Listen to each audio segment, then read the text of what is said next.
الحمد لله الذي خلق الإنسان وعلمه البيان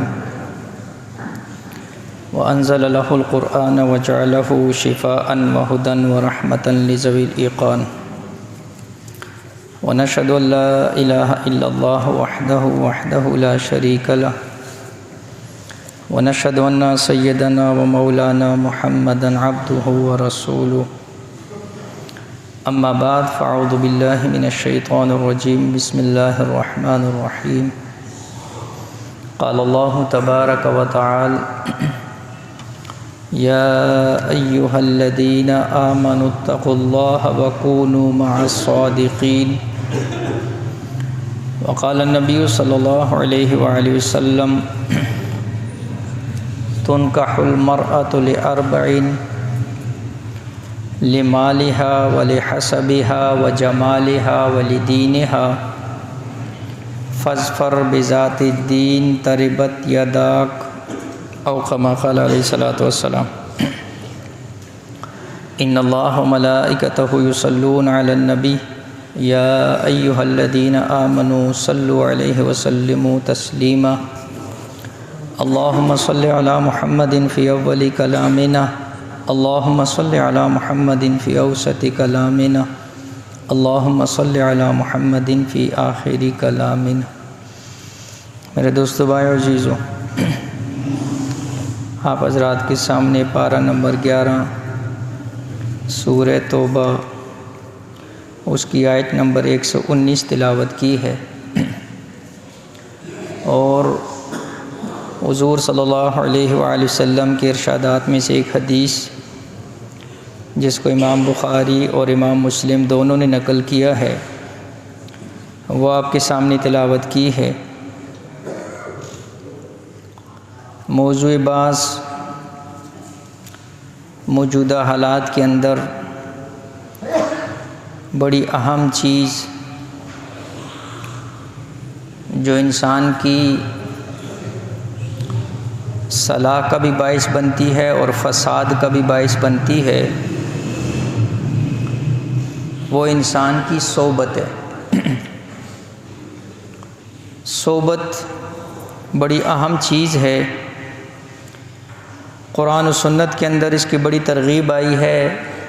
نیک لوگوں کی صحبت کو اختیار کرنا۔ اللہ جل شانہ نے انبیاء علیہ السلام کی دعاؤں کا ذکر کیا ہے۔ انبیاء نے اپنی امت کے لیے نیک لوگوں کی صحبت کو مانگا، اور یہاں تک آتا ہے کہ صرف دنیا میں نہیں، کل قیامت والے دن بھی نیک لوگوں کے ساتھ حشر کی دعا ہمیں سکھلائی گئی ہے، اور ایک دعا جو ہم ہر نماز کی ہر رکعت کے اندر پڑھتے ہیں، اہدنا الصراط المستقیم صراط الذین انعمت علیہم غیر المغضوب علیہم ولا الضالین۔ یعنی یہ ایک ایسی دعا ہے جو ہر نماز کی ہر رکعت کے اندر ہوتی ہے، اور اس کے بعد آمین کہا جاتا ہے۔ تو آپ خود اندازہ لگائیں کہ اچھی مجلس، اچھے لوگوں کے ساتھ تعلق، اچھی صحبت کتنی اہم ہے اللہ کے ہاں، کہ مجھے اور آپ کو سورہ فاتحہ کے اندر جو دعا سکھلائی گئی، اس دعا کا محور اور مغز وہ اہدنا الصراط المستقیم ہے۔ اے اللہ ہمیں ان لوگوں کے راستے پر چلا جو سیدھے راستے والے ہیں۔ اب کون ہے؟ انعمت علیہم، جن پر تیرا انعام ہوا۔ اور اللہ نے دوسری جگہ قرآن کے اندر ذکر کیا میرا انعام کس پر ہوا؟ انبیاء پر، اولیاء پر، شہداء پر، صلحاء پر، ان لوگوں کے اوپر اللہ کا انعام ہوا۔ گویا کہ ہم اہدنا الصراط المستقیم میں اپنے رب سے سوال اور دعا کر رہے ہوتے ہیں، اے اللہ ہمیں انبیاء کے طریقے پر چلا، انبیاء کے رستے پر چلا، شہداء کے رستے پر چلا، صلحاء کے رستے پر چلا، نیک لوگوں کے رستے پر چلا۔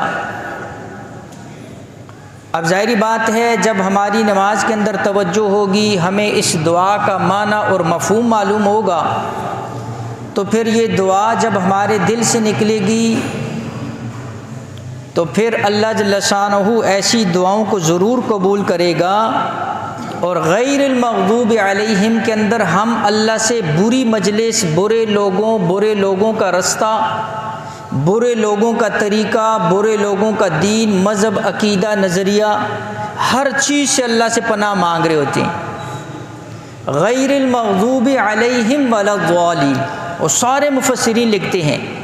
اس سے مراد یہود و نصارہ ہے۔ اس سے مراد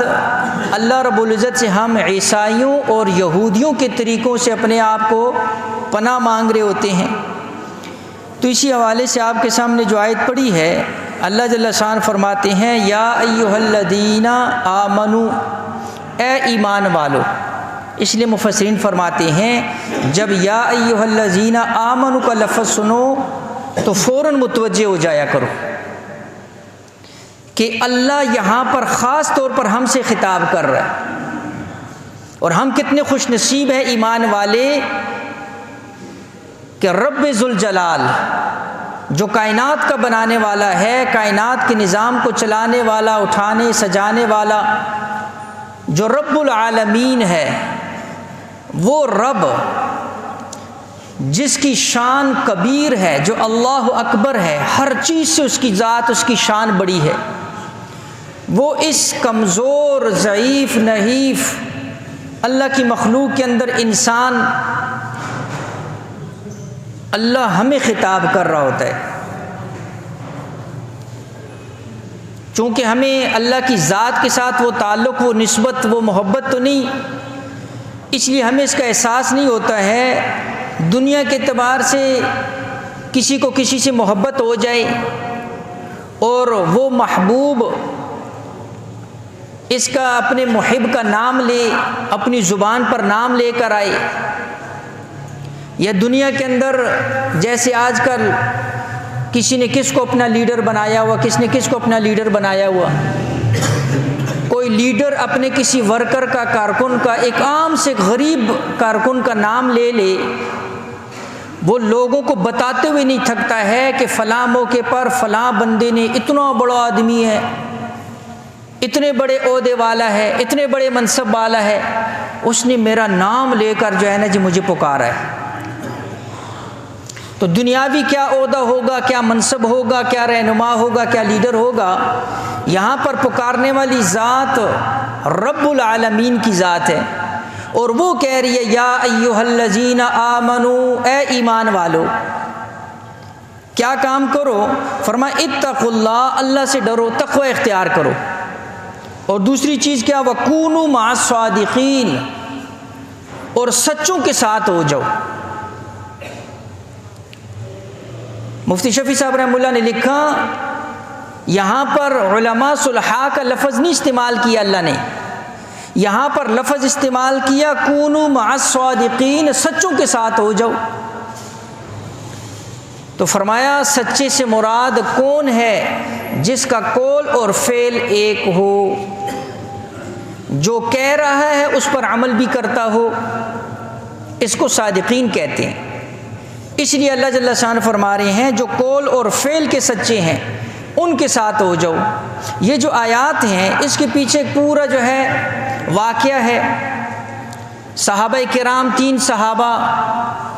جو بغیر عذر کے غزوے کے اندر نہیں گئے، اللہ کے راستے میں نہیں گئے، جہاد کے اندر نہیں گئے، منافقین نے بہانے بنائے، اور یہ 3 صحابہ، بڑا تفصیلی واقعہ حضرت شیخ ذکر رحمۃ اللہ علیہ نے فضائل اعمال کے اندر ان کا لکھا ہوا، ان کی توبہ کا واقعہ ہے۔ ان تینوں صحابہ نے آ کر حضور علیہ الصلوۃ والسلام کے سامنے سچ سچ آ کر بتا دیا کہ ہمیں کوئی عذر نہیں تھا، ہم بغیر عذر کے نہیں گئے۔ تو بڑے سخت حالات ان کے اوپر آئے، حضور علیہ الصلوۃ والسلام نے صحابہ کو ان کے ساتھ بات کرنے سے بھی منع کر دیا کہ یہ اللہ کے راستے کی طرف جب آواز لگی تھی، جہاد کی آواز لگی تھی، اس وقت بغیر عذر کے یہ تینوں گھر میں کیوں رہے؟ صحابہ کرام ہیں،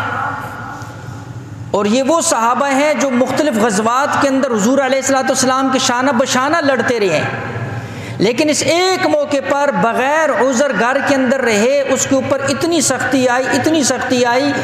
کہ کئی مہینے گزر گئے۔ تو بعد میں جب ان کی توبہ آئی تو ان کی توبہ کے بعد جو ہے نا جی آیات ہیں، تو حضرت مفسرین لکھتے ہیں اس کے اندر یہ پتہ چلا وَكُونُوا مَعَ الصَّادِقِينَ، وہ صحابہ ان کو سچ نے نجات دی، انہوں نے حضور علیہ الصلوۃ والسلام کو سچ جا کر بتا دیا کہ ہمارا کوئی عذر نہیں تھا، ہم ویسے ہی رک گئے۔ تو مفسرین نے لکھا اس سے پتہ چلا انسان کو نجات دینے والی چیز سچ ہے۔ الصدق ینجی، اللہ کے نبی علیہ السلام فرماتے ہیں سچ بندے کو نجات دیتا ہے۔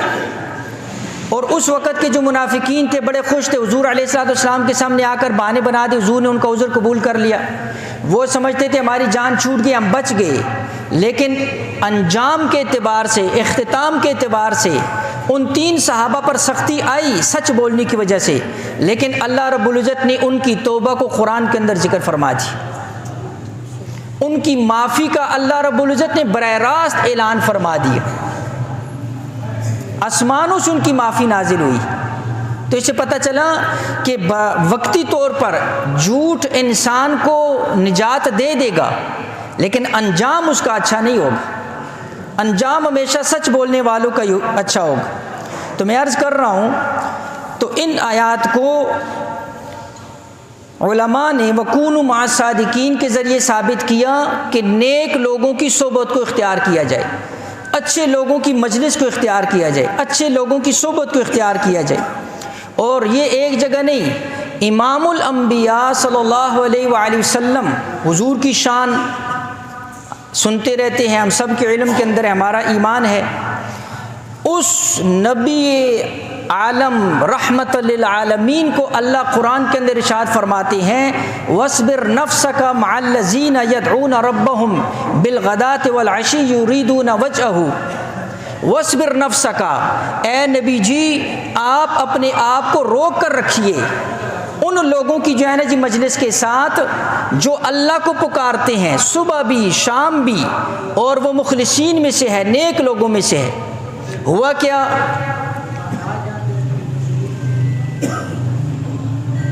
خاموشی کو اختیار کیے جی، سب کی توجہ خراب کر۔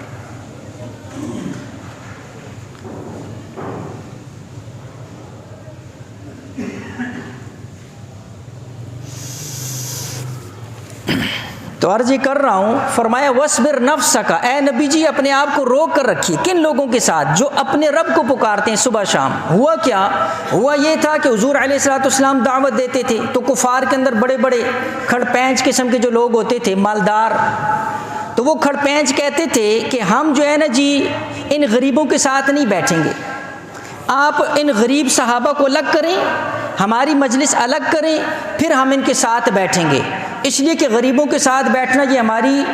شان کے لائق نہیں ہے۔ حضور علیہ الصلوۃ والسلام نے جب مشورہ کیا تو تھوڑا بہت کہ چلو اس پر اگر یہ ایمان لے آتے ہیں، رب تعالیٰ نے ان غریب صحابہ کے بارے میں قرآن کی آیات نازل فرما دی، فرمایا وَاصْبِرْ نَفْسَكَ مَعَ الَّذِينَ، آپ مجلس سے اٹھانا تو دور کی بات ہے، آپ خود بھی ان کی مجلس کے اندر بیٹھیں۔ امام الانبیاء علیہ الصلوۃ والسلام کو حکم ہے کہ آپ ان غریبوں کی مجلس کے اندر بیٹھیں جو صبح شام اپنے رب کے ذکر اور عبادت کے اندر مشغول ہیں۔ یہاں سے علماء مفسرین نے لکھا نیک لوگوں کی صحبت، نیک لوگوں کی مجلس اتنی بڑی اہمیت رکھتی ہے، امام الانبیاء کو بھی حکم ہے کہ وہ بھی جو ہے نا جی ایسے لوگوں کے ساتھ ان کو مجلس رکھنے کا حکم ہے۔ یعنی اللہ رب العزت نے دوسرے لفظوں میں ارشاد فرما دیا یہ اگر نہیں آتے ہیں تو نہ آئیں، لیکن آپ نے ان لوگوں کو، ان غریبوں کو، اللہ والوں کو اپنی مجلس سے الگ نہیں کرنا ہے۔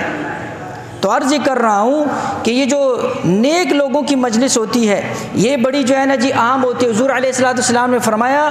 مثل الجلیس الصالح والسوء کحامل المسک ونافخ الکیر، فرمایا نیک لوگوں کی برے لوگوں کی مجلس، نیک لوگوں کی مجلس حضور علیہ السلام نے مثال دے کر فرمایا ایسے جیسے کوئی مشک عنبر کستوری بیچنے والا ہے، فرمایا کہ اگر تم اس کی مجلس کے اندر بیٹھو گے مشک بھی ملے گا، اگر تمہیں نہ بھی دے تو خوشبو تو تمہیں آتی رہے گی۔ اور فرمایا برے لوگوں کی مجلس ایسے ہے جیسے وہ آگ پھونکنے والا لوہار ہوتا ہے، اگر تمہیں آگ کا شعلہ نہ بھی پڑے تو دھواں تو کہیں گیا ہی نہیں ہے۔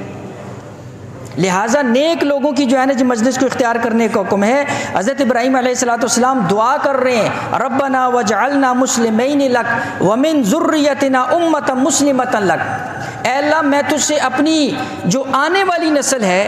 آنے والی نسل میں بھی میں تم سے دعا کر رہا ہوں اے اللہ کہ ان کو بھی فرما بردار لوگوں کے اندر، میرے آنے والی نسل کو بھی فرما بردار بنا۔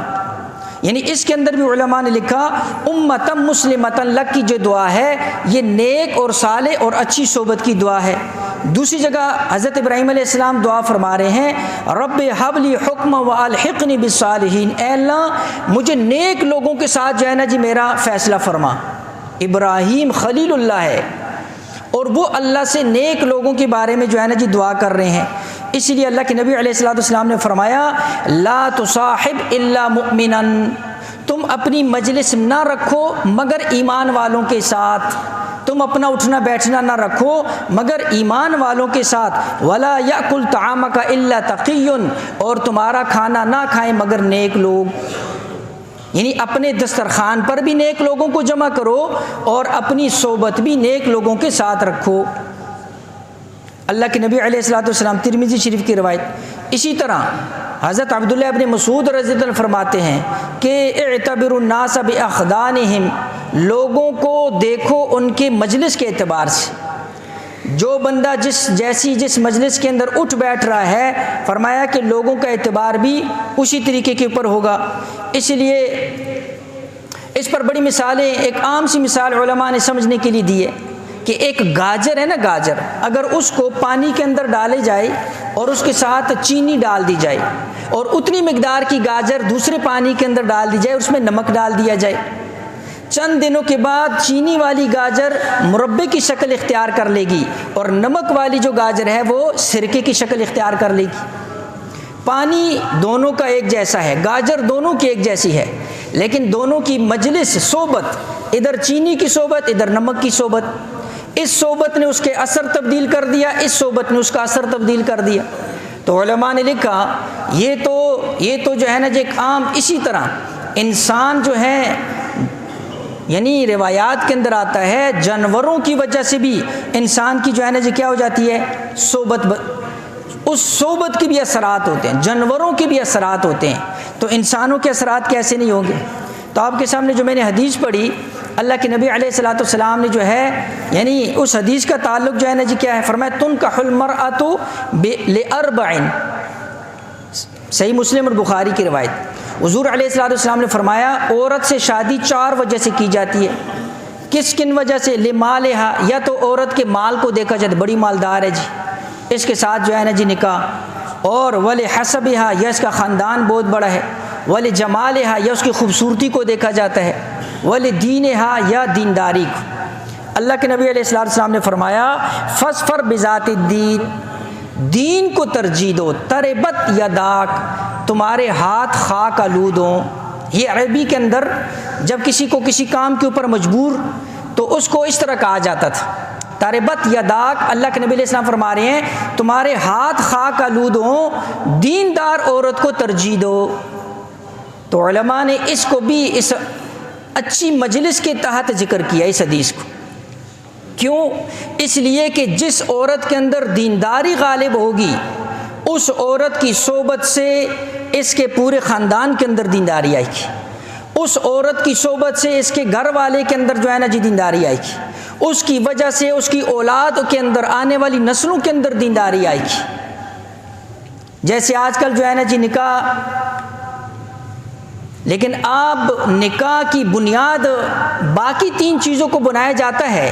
لیکن دینداری کو کہیں بالکل آخر کے اندر رکھا جاتا ہے، ظاہری شکل و صورت کو بس دیکھا جاتا ہے۔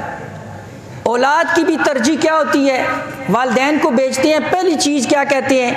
کہ بھائی ہماری جو آپ جس کو شریک حیات بنا رہے ہیں خوبصورت ہونی چاہیے، بس باقی جیسی بھی ہو، بد اخلاق ہو، جیسی بھی خوبصورت ہونی چاہیے۔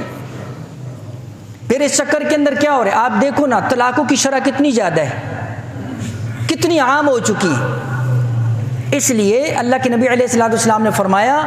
دیندار عورت کو ترجیح دو، اگرچہ اس کے جو ہے نا جی حسن کے اندر کمی ہے، مال کے اندر کمی ہے، حسب نسب کے اندر کمی ہے، لیکن دیندار ہے، ایسی عورت کو ترجیح دو۔ ورنہ پھر دیکھ لو، جو عورت دیندار نہیں ہوگی اس کی آنے والی نسلوں کے اندر سے کہاں پر پھر نیک لوگ پیدا ہوں گے؟ وہاں سے تو پھر ایسی جیسے موجودہ حالات ہیں۔ تو عرض کر رہا ہوں کہ اچھی اور بہترین صحبت، اس کے بہت لمبی حدیث ہے، آپ اکثر سنتے رہتے ہیں، ہمارے جماعت والے احباب بھی بیان کرتے ہیں، حضرت شیخ ذکری رحمۃ اللہ علیہ نے بھی اپنی کتاب کے اندر اس کو ذکر کیا۔ نیک مجلس جو ہوتی ہے، اچھی مجلس جو ہوتی ہے، فرشتے باقاعدہ اللہ رب العزت کی طرف سے فرشتوں کی ایک جماعت ہے جو ایسی مجالس کی تلاش کرتی ہے جہاں پر اللہ کا ذکر ہوتا ہے، حضور علیہ الصلوۃ والسلام کے اوپر درود ہوتا ہے، اچھی مجلس۔ لمبی حدیث، مختصر فرمایا وہ فرشتے گھیر لیتے ہیں، تونتا بن جاتا ہے آسمانوں تک ہلکا، مجلس کا اختتام ہوتا ہے، رب کے دربار کے اندر حاضری ہوتی ہے، اللہ باوجود جاننے کے پوچھتے ہیں کہاں سے آئے؟ فلاں مجلس سے آئے۔ اچھا کیسی مجلس؟ ایسی مجلس، تیرا ذکر کر رہے۔ فرمایا مجھے دیکھا؟ کہا نہیں۔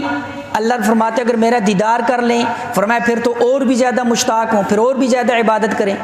کس چیز کی تمنا؟ جنت کی۔ دیکھا جنت کو؟ کہا نہیں۔ اگر دیکھ لیں، کہا پھر اور زیادہ جو ہے نا جو اس کی طلب کریں۔ کس چیز سے پناہ مانگ رہے؟ کہا جہنم سے۔ کہا دیکھا جہنم کو؟ کہا نہیں۔ کہا دیکھ لیں، کہا پھر اور زیادہ ڈرنا شروع کر دیں۔ اچھا تو پھر اس کے بعد اللہ کے نبی علیہ الصلوۃ والسلام نے فرمایا کہ اللہ جل شانہ آخر میں فرماتے ہیں فَأُشْهِدُكُمْ أَنِّي قَدْ غَفَرْتُ لَهُمْ، اے فرشتوں تم سب گواہ ہو میں نے اس ساری مجلس والوں کی بخشش کر دی۔ اس کے بعد اللہ کے نبی علیہ السلام نے فرمایا، ایک فرشتہ عرض کرتا ہے کہ فِيهِمْ فُلَانٌ لَيْسَ مِنْهُمْ إِنَّمَا جَاءَ لِحَاجَةٍ، اس مجلس کے اندر ایک بندہ تھا جو اس مجلس کا شریک نہیں تھا، کسی کام سے آیا تھا اور ساتھ بیٹھ گیا، اپنے کسی کام سے آیا تھا اور ساتھ بیٹھ گیا، مجلس والوں کا اس کے ساتھ کوئی تعلق حصہ نہیں ہے۔ اللہ جل شان شاد فرماتے حضور علیہ السلام نے فرمایا ہم الجلساء لا یشق بہم جلیسہم، فرمایا یہ ایسی مجلس ہے کہ اس مجلس میں پاس بیٹھنے والا بھی اللہ اس کو بھی محروم نہیں کرتا ہے۔ تو علماء نے لکھا اچھی صحبت، اچھی مجلس کی یہ برکت ہے کہ جب آپ اچھی صحبت کو اور اچھی مجلس کو اختیار کریں گے، اللہ پاک اس اچھی مجلس صحبت کی برکت سے جہاں پر ان کی بخشش فرمائے گا، اس کے ساتھ صحبت رکھنے والوں کو بھی اللہ پاک بخشش فرما دے گا۔ اس لیے پھر اس کا دوسری طرف بھی دیکھ لو، اگر بری مجلس کو اختیار کرو گے تو ظاہری بات ہے وہ اثرات میں پہلے عرض کر چکا ہوں۔ اس لیے امام قرطبی رحمہ اللہ نے اپنی کتاب کے اندر ذکر کیا، فرمایا کہ اذا کان بعض الکلاب قد نال هذه الدرجہ، فرمایا جب کتا اصحاب کاف کا تذکرہ کر رہے ہیں امام قرطبی رحمہ اللہ، فرمایا کتے نے اصحاب کاف کی جو ہے نا جی مجلس اور صحبت کو اختیار کیا، اللہ نے اس کتے کا ذکر قرآن کے اندر کیا، اور اللہ نے جو ہے اصحاب کاف جہاں پر ان اولیاء کا ذکر وہاں پر اس کا ذکر، تو امام قرطبی لکھتے ہیں، تفسیر قرطبی ان کی بڑی مشہور، فرماتے ہیں جب ایک کتا اس نیک اچھے لوگوں کی مجلس سے یہ درجہ پا سکتا ہے تو پھر انسان نیک لوگوں کی اور اولیاء اور صلحاء کی جو ہے صحبت سے کتنے بڑے درجات کو حاصل کر سکتا ہے۔ اس لیے جو ہے یہ بڑی اہم چیز ہے۔ اس لیے اللہ کے نبی علیہ السلام نے فرمایا قیامت والے دن حشر بھی کن کے ساتھ ہوگا؟ فرمایا کہ انت مع من احببت، جس کے ساتھ محبت ہوگی، اور اللہ کے نبی نے فرمایا من تشبہ بقوم فهو منهم، جن کی مشابہت اختیار کرو گے حشر بھی ان کے ساتھ ہوگا۔ اور اسی طرح اللہ کے نبی علیہ السلام دوسری جگہ بھی اسی طرح، یعنی حشر بھی ان لوگوں کے ساتھ ہوگا جن کی صحبت دنیا کے اندر اختیار کی ہوگی، اور اسی طرح بہترین لوگوں کی رفاقت باقاعدہ حکم ہے۔ ایک صحابی ہیں حضرت ربیعہ ابن کعب اسلمی رضی اللہ عنہ، حضور علیہ السلام ان کے ایک کام پر بڑے خوش ہوئے، فرمایا سل، اے صحابی مانگ، جو مانگے گا تمہیں عطا کیا جائے گا۔ تو صحابے نے دنیا نہیں مانگی بلکہ اس صحابی نے عرض کیا کہ اسألک مرافقتک فی الجنہ،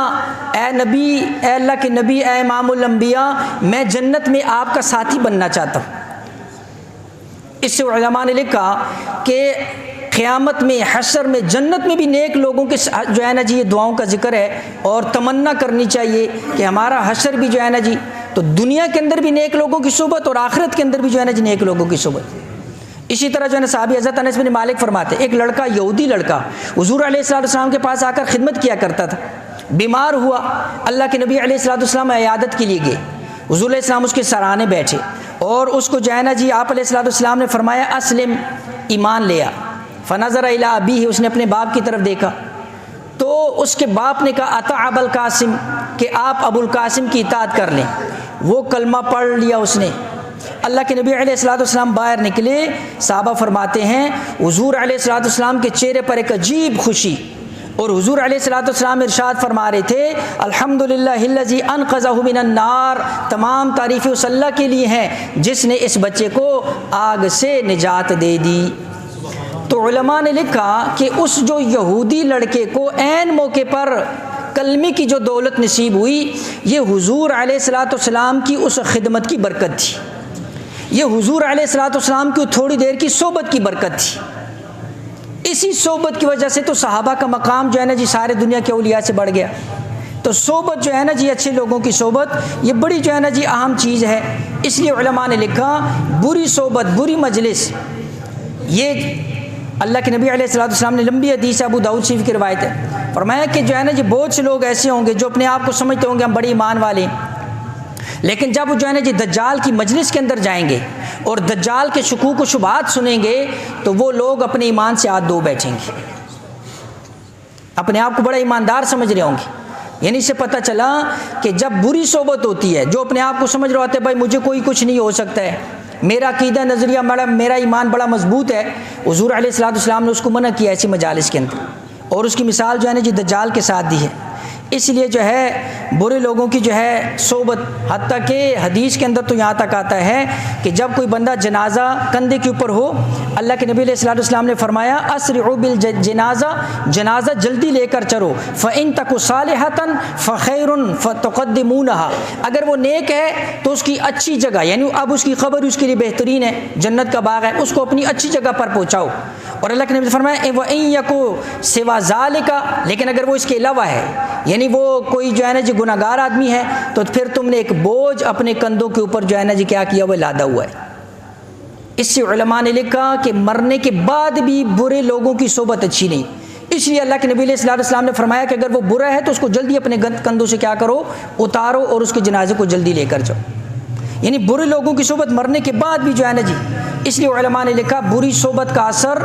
ایک نبی کا بیٹا نوح علیہ السلام نبی ہے لیکن بیٹا کفر کی حالت میں چلا گیا، لوط علیہ السلام نبی ہے، بیوی کفر کی حالت کے اندر چلی گئی۔ علماء نے لکھا یہ بری صحبت کا اثر تھا، بری صحبت کی وجہ سے۔ اور حضور علیہ السلام آخری ایک دو باتیں، امام الانبیاء صلی اللہ علیہ وسلم جو پورے دنیا کی جو ہے نا فقہ، جن کے بارے میں اللہ نے قرآن میں 100 سے اوپر آیات حضور کو تسلی کے لیے اتاری ہیں کہ آپ اپنی امت کا اتنا غم نہ کریں، تو وہ چچا جو سب سے زیادہ قریب، اس چچا کے بارے میں سے بخاری مسلم کی روایت کے اندر آتا ہے کہ سعید بن مسیب اپنے والد سے روایت کرتے ہیں کہ جب جو ہے نا جی ابو طالب کی وفات کا وقت آیا تو حضور علیہ السلام جو ہے نا جی گئے، ابو جہل بھی پاس بیٹھا ہوا ہے۔ حضور علیہ السلام نے فرمایا اے عمّ قل لا الہ الا اللہ، اے چچا جان آپ لا الہ الا اللہ پڑھ لیں، کلمۃ احاج لک بہا عند اللہ، یہ ایک ایسا کلمہ ہے کہ جس کے بارے میں مجھے دلیل مل جائے گی اللہ کے ہاں آپ کی سفارش کرنے کی، ایک دفعہ بس یہ کلمہ پڑھ لیں۔ تو صحیح بخاری کی روایت کے اندر آتا ہے کہ وہاں پر ابو جہل اور عبداللہ ابن ابی امی یہ جو ہے نا جی ساتھ بیٹھے ہوئے تھے، یہ جو ہے نا انہوں نے کیا کہا، یا ابا طالب، کہ اے ابا طالب ترغب عن ملت عبد المطلب فلم یزالا یکلمانہ، یعنی مسلسل کہتے رہے کہ کیا تو عبد المطلب کے دین سے پھر جائے گا، تو عبد المطلب کے دین سے پھر جائے گا، بار بار کہتے رہے۔ تو حدیث کے اندر آتا ہے کہ آخری کلمہ جو ابو طالب کی زبان سے نکلا وہ تھا علی ملت عبد المطلب، کہ میں عبد المطلب کے دین کے اوپر جا رہا ہوں۔ تو یہاں سے علماء نے لکھا یہ اس وقت کی جو بری مجلس جو پاس وہ برے دوست تھے ابو جہل کی شکل کے اندر، اس بری مجلس اور بری دوستی کا جو ہے نا جی یہ نتیجہ نکلا۔ تو میں عرض کر رہا ہوں یہ سارے دلائل اس کے اوپر دیے کہ دیکھو اچھے لوگوں کے ساتھ تعلق، اچھے لوگوں کی صحبت، اچھے لوگوں کے ساتھ اٹھنا بیٹھنا، تو میں پچھلی جمعے بھی جیسے عرض کیا بہت زیادہ ضرورت ہے اپنی ذات کے اعتبار سے، اپنی اولاد کے اعتبار سے، اولاد کے اوپر بھی نظر ہو، اور اسی طرح جو ہے نا جی اپنے جو ماتحت ہیں ہمارے ان کے اوپر ہماری اس وقت نظر ہو، اس لیے کہ فتنوں کا دور ہے، کون آدمی کس فتنے کے اندر، کس شکل کے اندر، ظاہری شکل و صورت کے اوپر جو ہے نا جی کیا پتہ کون کس فتنے کے اندر مبتلا کر دے۔ اللہ جل شانہ سمجھ کر عمل کی توفیق دے۔